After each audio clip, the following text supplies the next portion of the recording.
Dans cette partie de la ville encore en construction, nous pouvons voir des aménagements permettant à la ville de faire des économies d'énergie.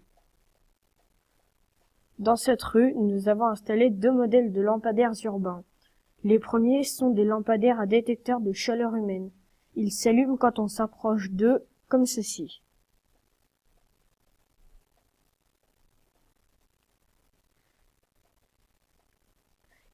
Ils sont programmables pour ne s'allumer que la nuit. Le long de l'allée piétonne, les blocs bleus sont des lampadaires basse consommation qui stockent l'énergie solaire produite par les panneaux solaires installés au sol. L'énergie produite est ensuite utilisée la nuit par les lampes qui s'allument automatiquement.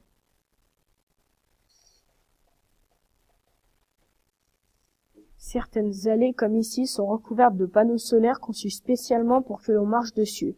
Ils ont un double intérêt: produire de l'électricité grâce à l'énergie solaire et absorber une grande partie des rayons chauds du soleil qui seraient renvoyés par le sol dans l'air, qui augmenterait l'effet de serre.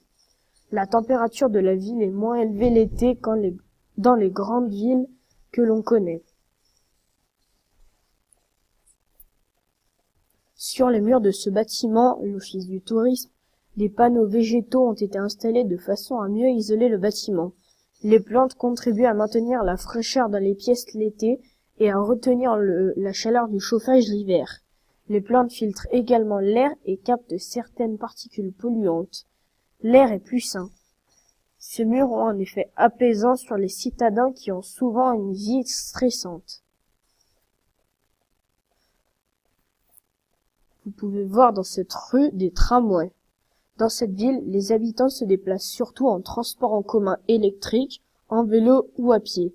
L'usage des voitures est limité au transport d'objets lourds et encombrants pour les longs trajets. Elles sont toutes électriques et en location. Les véhicules appartiennent à la communauté et sont loués sur demande. Ils sont stockés sous les bâtiments comme sous la gare. On les prend à un endroit et on les pose dans un autre lieu.